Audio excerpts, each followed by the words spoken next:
We'll start in about 3 minutes.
We'll start in about a minute.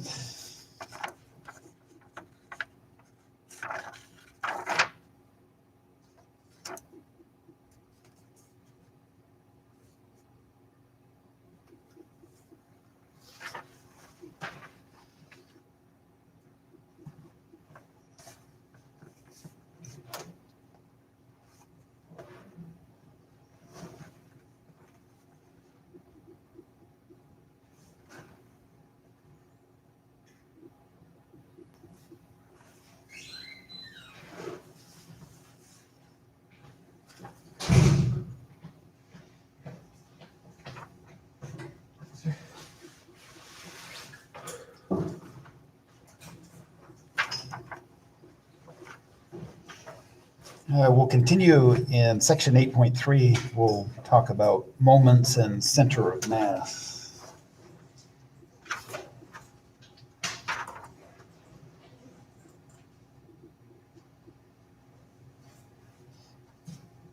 Okay, the moments and center of mass problems are 23, 27, 29, 35, and 37.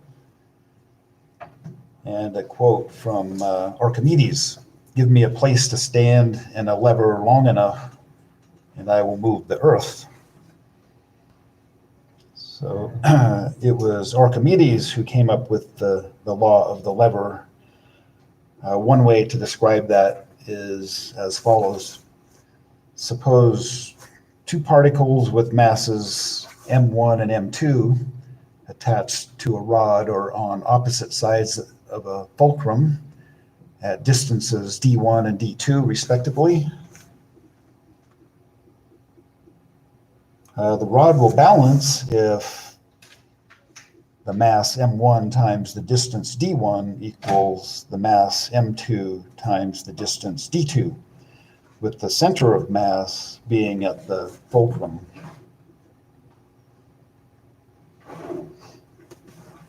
Okay, so the rod is said to have negligible mass. So if we have a fulcrum, and if we have a particle with mass m1, that's a distance of d1 from the fulcrum, and then if we have another particle with mass m2, whose distance from the fulcrum is d2, then we'll get a balance if this equation is satisfied. M1 times d1 equals m2 times d2. And the fulcrum is the center of mass.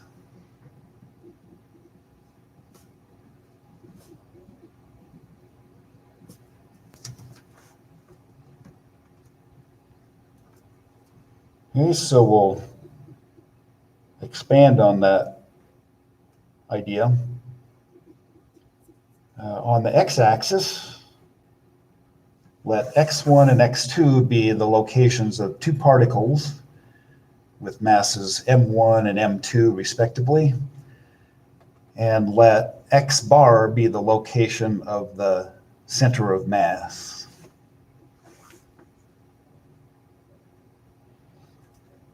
So with those given restraints, we want to express the center of mass, x bar, in terms of x1, x2, m1, and m2. So if this were on a balance, then x bar would be where the fulcrum is.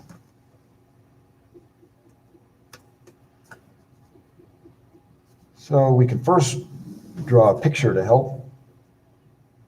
So we have the 3 points, x1, x bar, and x2. And at position, or at the location x1, we have a particle with mass m1. And at the location x sub 2, we have a particle with mass m2. So x1, x bar, and x2 are just 3 points on the x-axis. So we're viewing the x-axis in the regular way. The positive infinity is to the right and negative infinity is to the left. So in this picture, x1 is less than x bar and x bar is less than x2. So the distance between x1 and x bar is x bar minus x1. And the distance between x bar and x2 is x2 minus x bar. And since x bar is the center of mass, then m1 multiplied by the distance m1 is from x bar, which is m1 times x bar minus x1.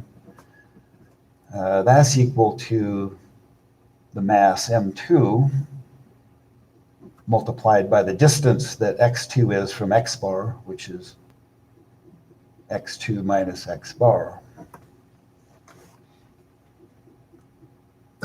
This is just applying the law of the lever that we discussed earlier. Mass 1 times its distance from the fulcrum equals mass 2 times its distance from the fulcrum.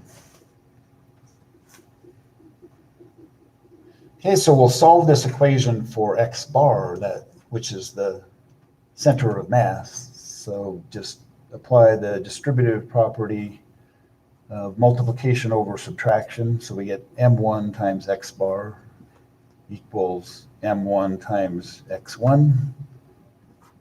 And on the right-hand side, m2 times x2 minus m2 times x bar. Since we're solving for x bar, we'll put all of the terms that have x bar on one side of the equation and every term that doesn't have x bar on the opposite side. So we'll add m2 x bar to both sides. So we get m1 times x bar plus m2 times x bar. And on the other side, we'll have m1 x1 plus m2 x2.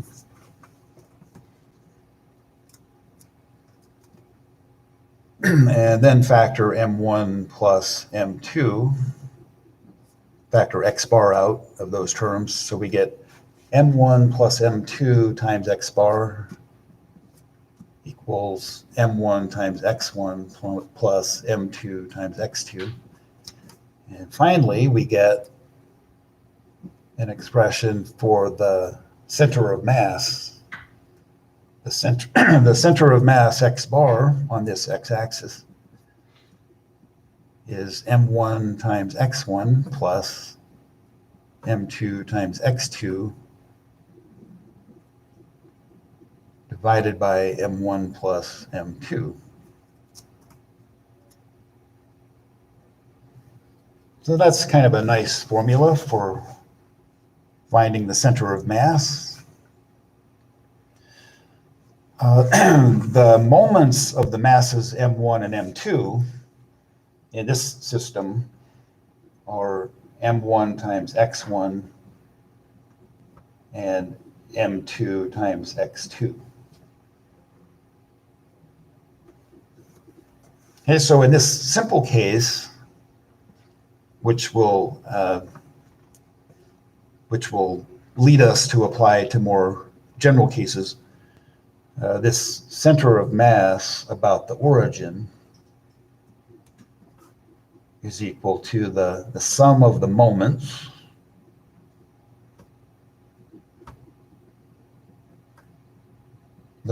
are what we're adding in the numerator, the sum of the moments, and then divided by the sum of the masses, or the total mass.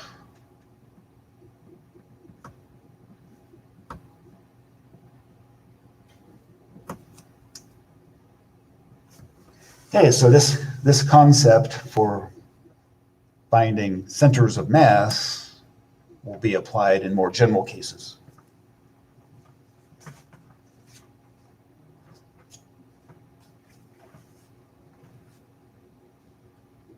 Okay, moving on to the next page.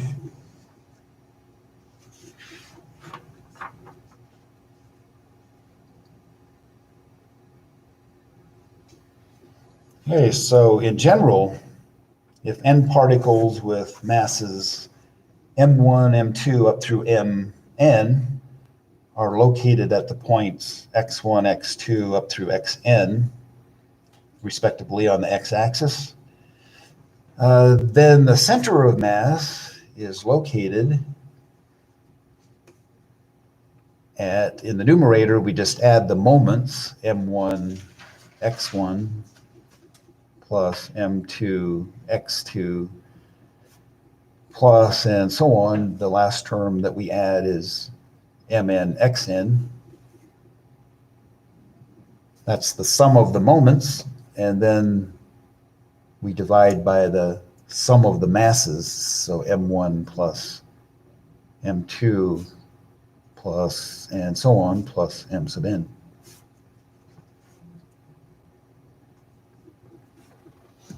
The total mass of the system, well, we already did that. We're calling it lowercase m. That's just m1 plus m2 plus dot dot dot plus m sub n. But we can use sigma notation for this. So the sum from I equals 1 to n of m sub I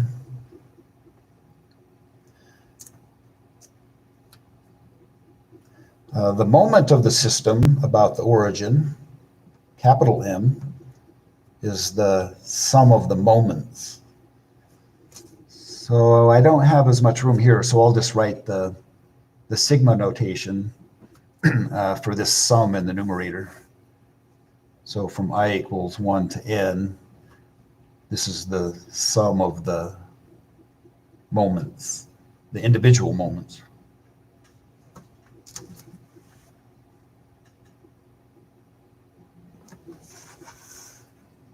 Okay, so note that it says the moment of the system about the origin. So the origin on the x-axis is just the x value 0.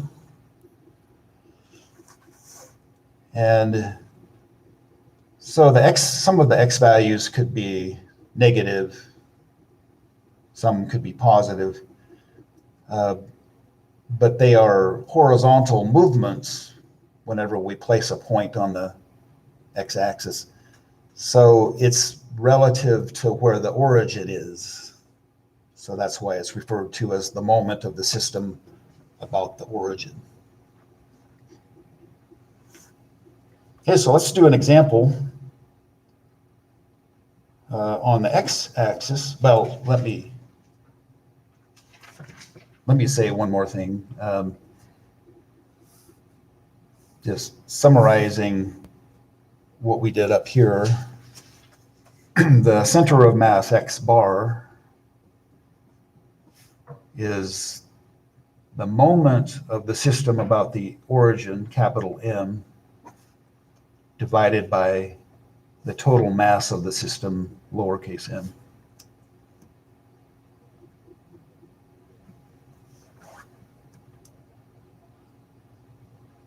Okay, so in this example, on the x-axis are three particles with masses 12, 15, and 20 at locations -3, 2, and 8, respectively. Find the moment m of the system about the origin, and then find the center of mass. So the moment of the system about the origin, capital M, is just the sum of the individual moments. So the mass 12 is located at point -3. So this is mass times location. And then we add that to the next moment, which is the particle with mass 15 located at 2. And then the particle with mass 20 located at 8. Then we just do the arithmetic, so we get -36 plus 30 is -6, and then plus 160. So what's that, 150 or 166? No, 154. It's -6 plus 160, 154. So that's the moment of the system about the origin. The total mass, m, is 12 plus 15 plus 20, which is 47. And so the location of the center of mass, x bar, is the moment of the system about the origin m divided by the total mass m, which is 154 over 47. Okay, so that number is a little bit bigger than 3. It's between 3 and 4 on the x-axis. That's where the center of mass is.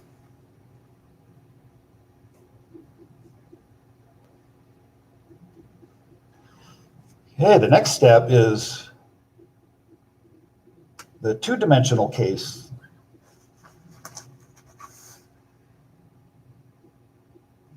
So now suppose n particles with masses m1, m2, up through mn are located at the points x1, y1, x2, y2, and up through xn, yn in the xy plane.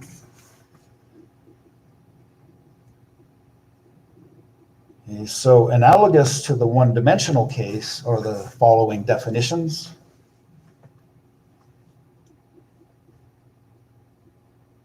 So the first, the moment of the system about the y-axis is capital M sub y. And if it's about the y-axis, it involves the x-coordinates of the points.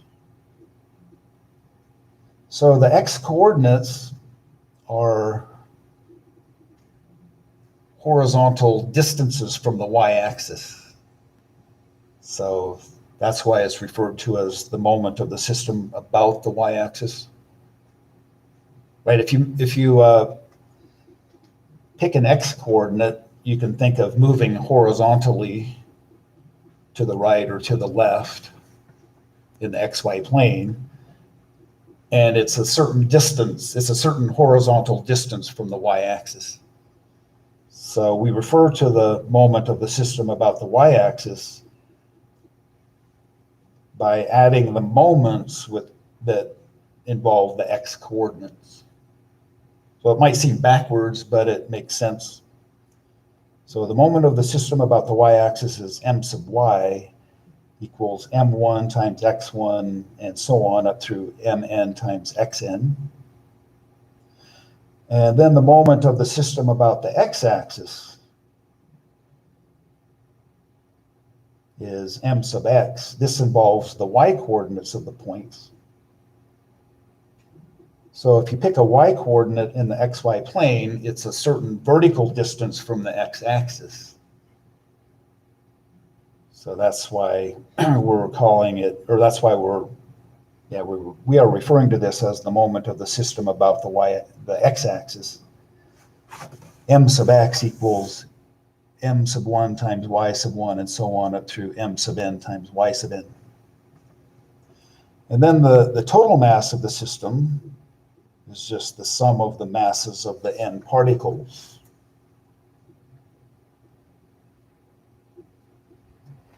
So we can write down the location of the system's center of mass, which is the ordered pair x bar, y bar. So x bar is the moment of the system about the y-axis divided by the total mass. And in sigma notation, in the numerator, we have the sum I equals 1 to n of m sub I times x sub I. And then in the denominator, the sum of the individual masses.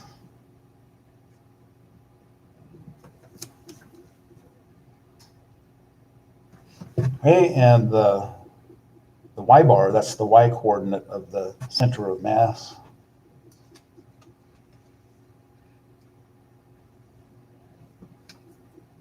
That's equal to the moment of the system about the x-axis divided by the total mass. So in sigma notation, the numerator is the sum from I equals 1 to n of m sub I times y sub I. And then the total mass is the sum of the individual masses.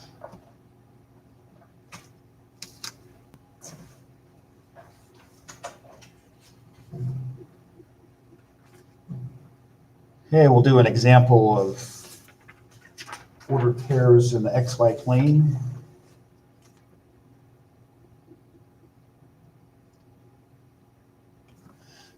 Okay, find the moments and center of mass of the system of objects that have masses 5, 4, 3, and 6 at the points -4, 2, -4, 2, 0, 5, 3, 2, and 1, -2.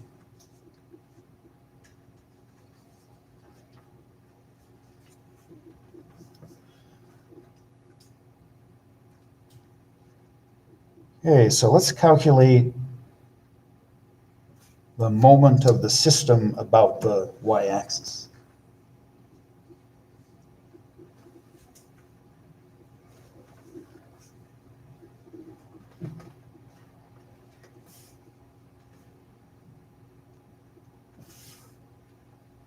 So the first mass is 5, and its associated, or its particle is at the point -4, 2. So I'm going to multiply the mass 5 times what number? Yeah, the x-coordinate, -4. Then the next mass is 4.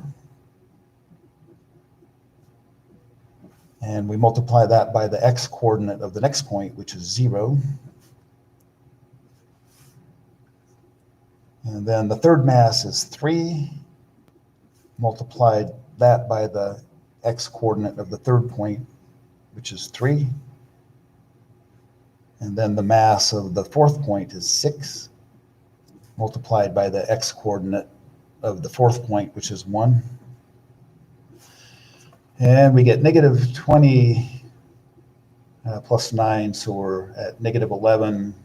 Negative 11 plus 6 is negative 5.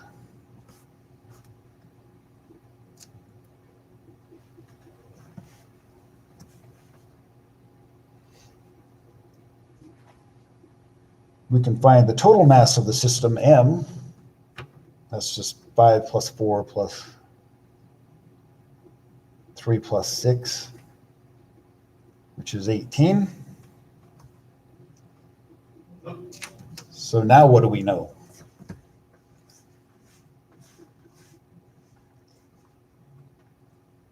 Now we can write down what x bar is. That's the x coordinate of the center of mass, right? X bar is the moment of the system about the y-axis divided by the total mass. So we get the ordered, or we get the point, negative 5/18.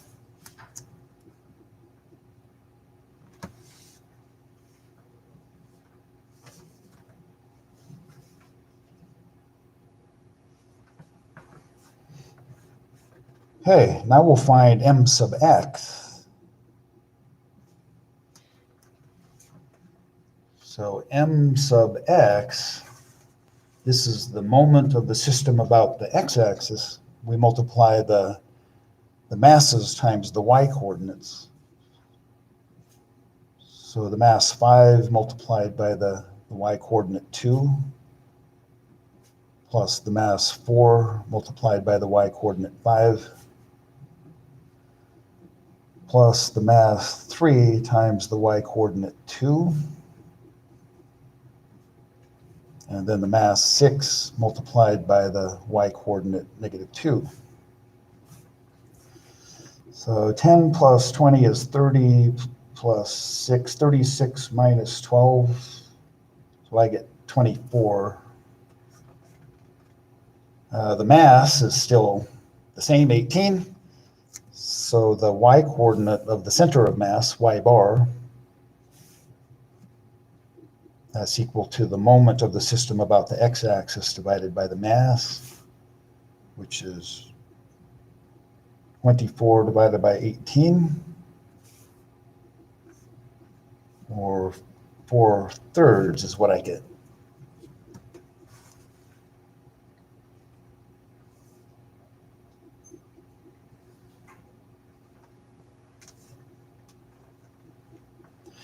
I didn't leave myself a lot of space, but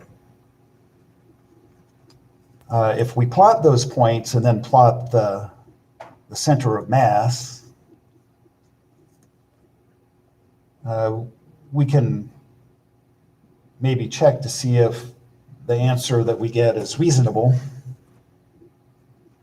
So this will be kind of a small graph, but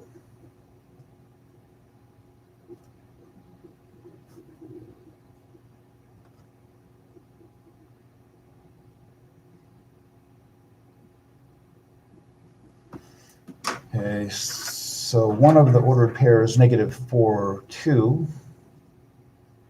It's about right here. 0, 5, 3, 2, and 1, negative 2. So I'll label the points with their masses too. So negative 4, 2 has a mass of 5. 0, 5 has a mass of 4. 3, 2 has a mass of 3, and 1, negative 2 has a mass of 6.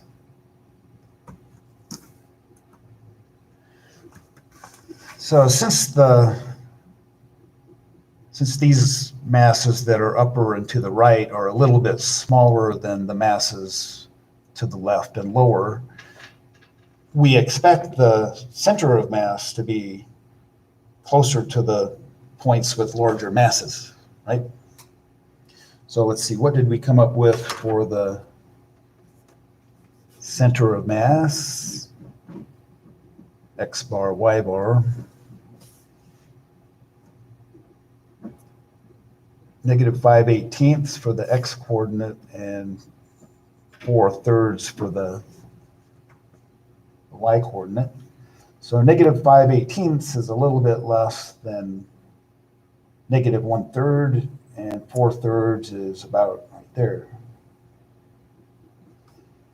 So it seems like a reasonable answer, a reasonable place for the center of mass to be.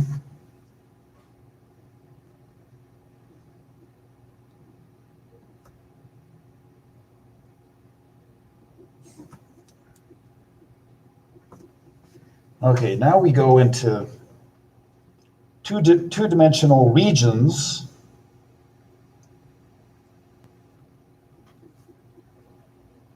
But applying the concepts that we've discussed will help. We next consider flat two-dimensional regions with uniform density rho. And the center of mass of the flat region is called the centroid.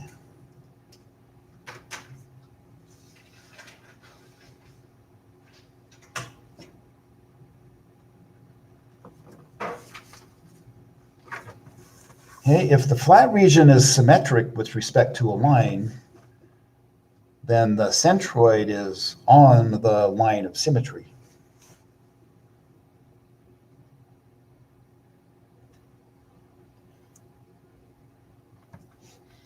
Okay, so that concept or that fact can be of use to us when we're trying to find centroids. So let's see if we can identify the location of the centroid of a square, a rectangle, an equilateral triangle, an isosceles triangle, and a cardioid. Okay, so we'll start with a square.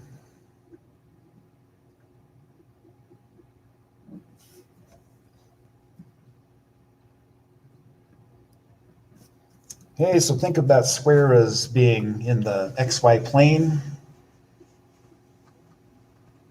a flat region with uniform density rho. So where do you think the centroid is for that square?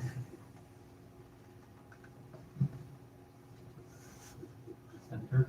Right in the middle, yeah. So a square has 4 lines of symmetry. The diagonal, or a line that passes through or that coincides with a diagonal, that's a line of symmetry because it's like a mirror. The bottom half is a mirror reflection of the top half. So that's one line of reflection. So the centroid has to be on that line of symmetry. But since we have other lines of symmetry, if you have 2 lines of symmetry, then the centroid is the intersection of those 2 lines, since the centroid has to be on a line of symmetry. You see what I mean? So another line of symmetry is a vertical line that bisects a pair of opposite sides. So 2 different lines of symmetry, the intersection will be the centroid.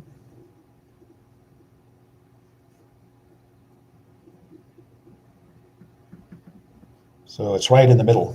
If you have a rectangle that's not a square,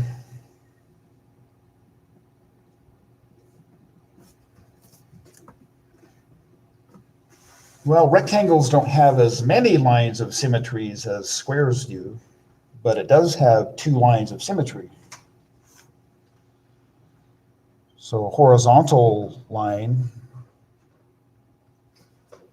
that bisects the opposite sides, that's a line of symmetry. And then a vertical line that bisects that pair of opposite sides, they intersect exactly in the center. So the centroid is the center of the rectangle.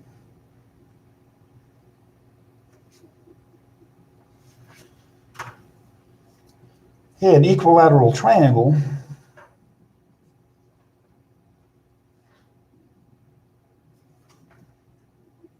So where's the centroid of an equilateral triangle?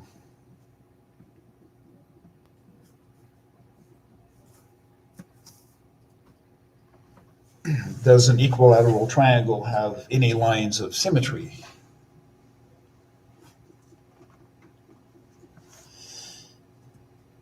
Yeah, if you construct a line that passes through a vertex so that it's perpendicular to the opposite side, then it will bisect the opposite side into two equal segments, or two segments of equal length. So it's referred to as a perpendicular bisector. But that can be done at any one of the three vertexes, since it's equilateral. So this has three lines of symmetry.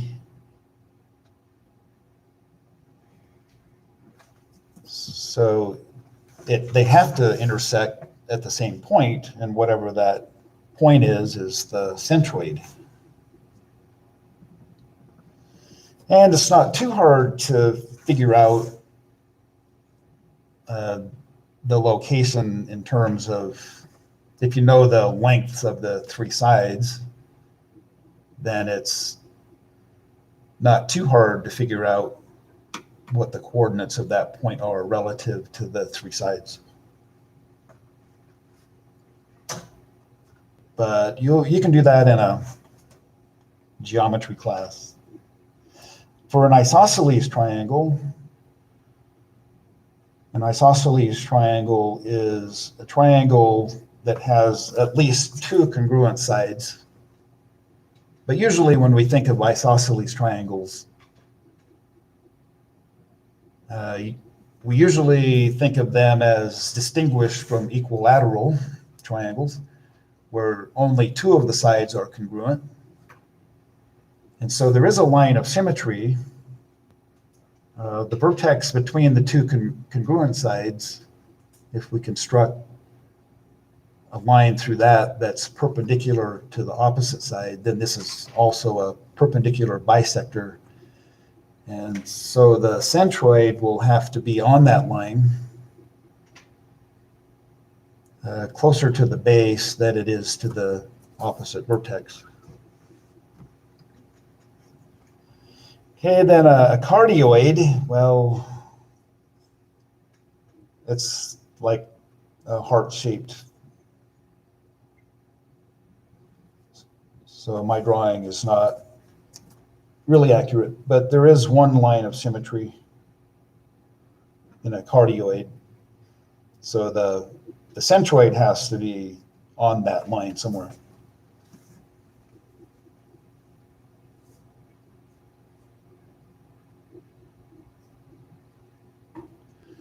Okay, let's move on to this next part. Let R be the region with uniform density rho in the xy plane between the graph of y equals f of x and the x-axis, and the vertical lines x equals a and x equals b. So explain how to locate the centroid of that region. Okay, so I'll show how that's done on extra paper.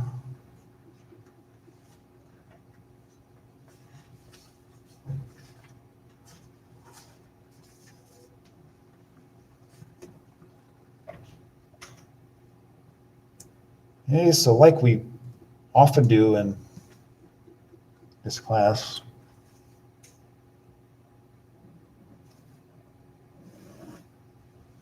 we have a graph of some function y equals f of x.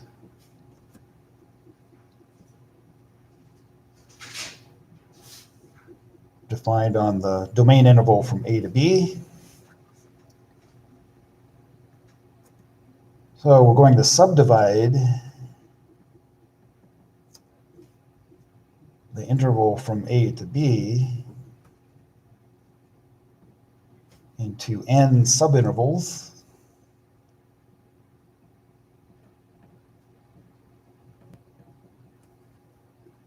each of length delta x.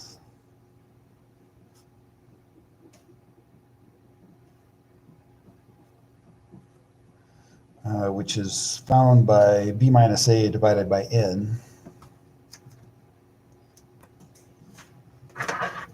And we'll look at one of the subintervals. So I'll just exaggerate a little bit what we're doing here. So this subinterval is from x sub I minus 1 to x sub I. And we're going to construct a rectangle that approximates the area below the graph of f of x on the interval from x sub I minus 1 to x sub I. But we're going to choose the height of the interval by using the midpoint of this interval.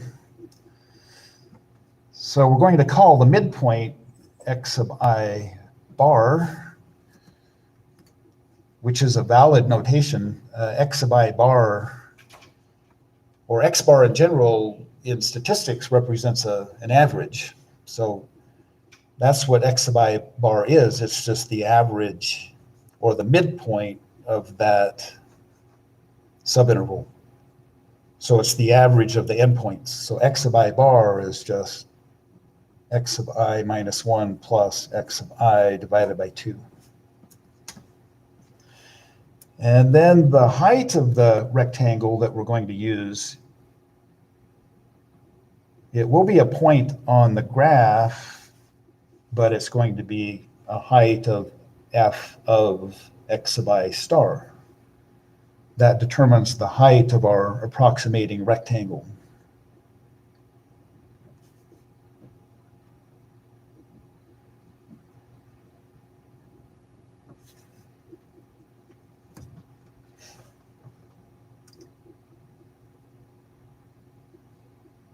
So let's refer to that as rectangle r sub I. It's the approximating rectangle on the ith interval.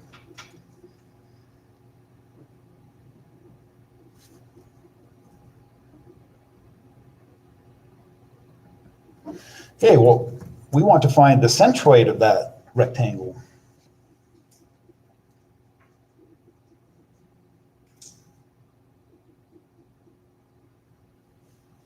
We know how to do that. So up here, I'll label this point on the, it's a point on the graph, but it's also a point on this side of the rectangle. The x coordinate is x sub I bar. The y coordinate is f of x sub I bar. X and y coordinates. The centroid is exactly in the middle. So the x coordinate of the centroid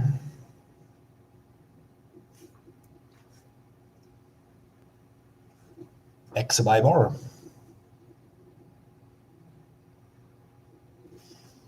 The y coordinate of the centroid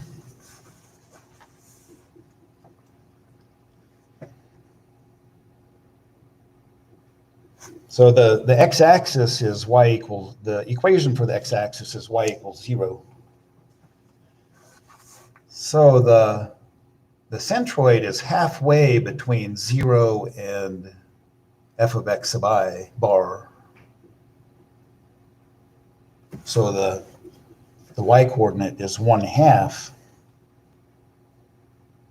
f of x sub I bar, right? So that's the centroid.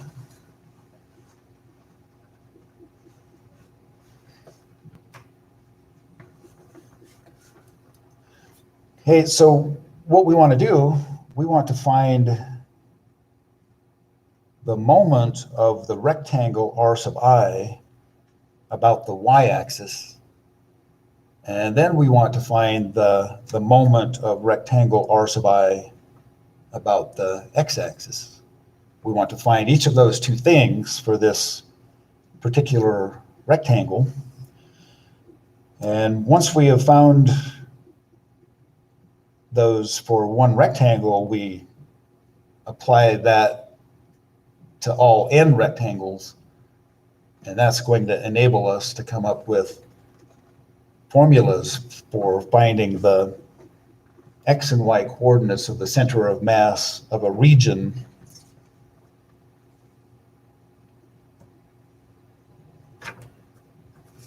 Okay, so we want to find the moment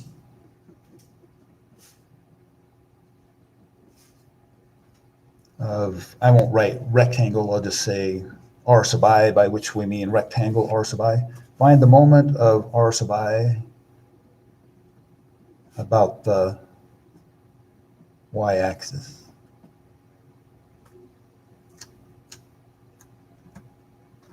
So we will refer to it as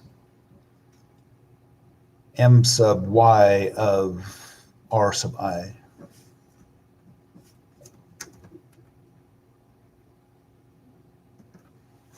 So how did we find the individual moments of the points that had mass?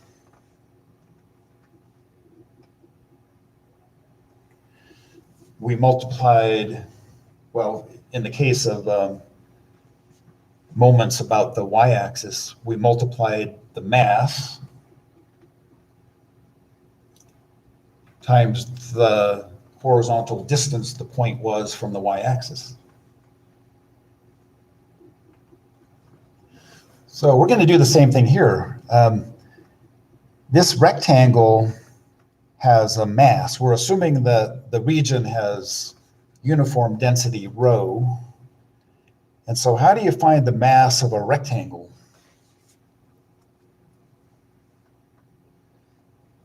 You multiply the area of the rectangle times the density rho.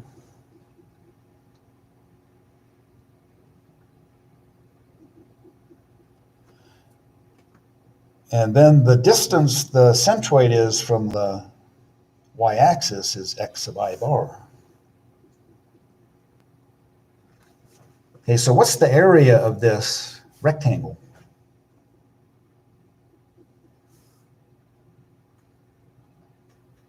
The base is delta x. The height is f of x sub I bar. And so the density, or I should say the mass of the rectangle is rho multiplied by the area of the rectangle. So I'll label that. This is the mass of r sub I, which is the product of the area times the density rho. So we get the mass of the rectangle. And then we're going to multiply that by the distance the centroid is from the y-axis, which is x sub I bar.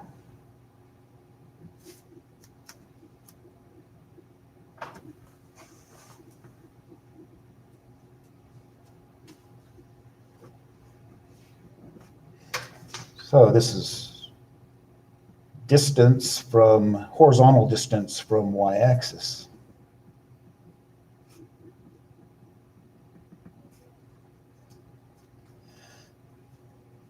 Okay, so maybe a more conventional way to write this is rho times x sub I bar times f of x sub I bar times delta x.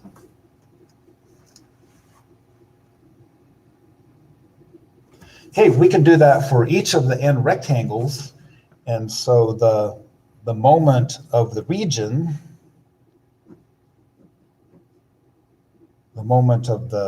region, we have this script r representing the region.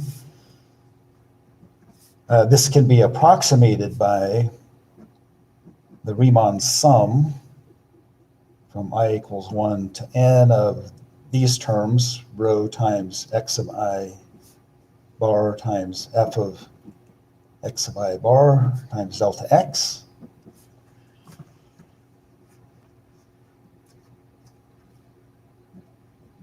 And then the moment of the region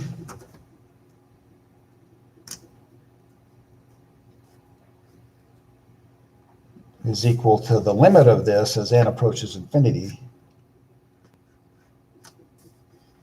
Okay, so the moment of the region bounded by y equals f of x, the x-axis between x equals a and x equals b, is the limit as n approaches infinity of this Riemann sum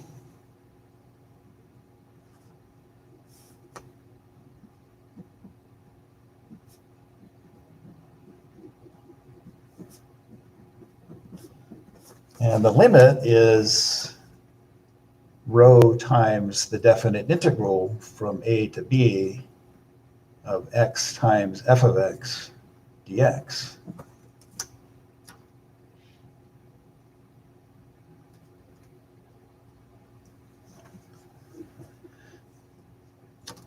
Okay, and what's the total mass of the system?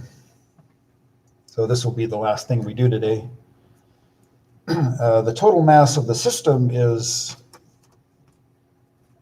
the area below the curve and above the x-axis from x equals a to x equals b times rho. So the mass is rho times the definite integral from a to b of f of x dx. All right, this is how you find the area below f of x and above the x-axis on the interval from a to b.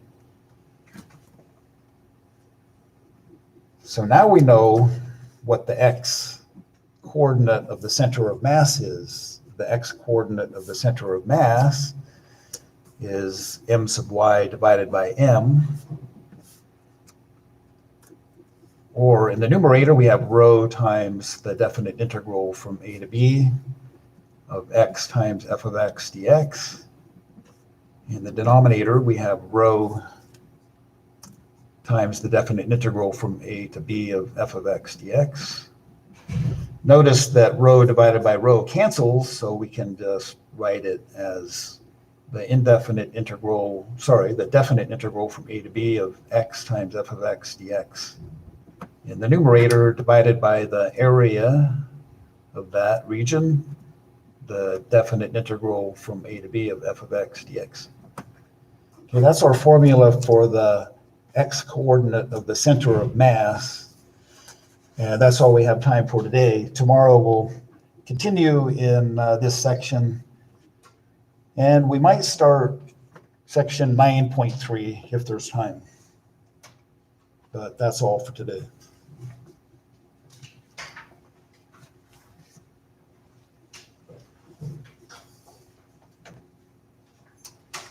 Test is next. A week Test from- is a week. A week from this Friday. From this Friday, right? October But 2nd. do you know what section it's gonna be on yet, or are you still working that out? Yeah, sections 7.7, 7.8, 8.1, 8.2, 8.3, 9.3, and maybe part of 9.5 or all of 9.5. So 9.5 hasn't been determined yet. Okay, it's not gonna be 7.7 to 9.5, it's gonna jump. We can't cover everything. There's just not Okay. enough time. So after 8.3, we're going to cover 9.3 and 9.5 in chapter 9. Okay. Thank you. Yep.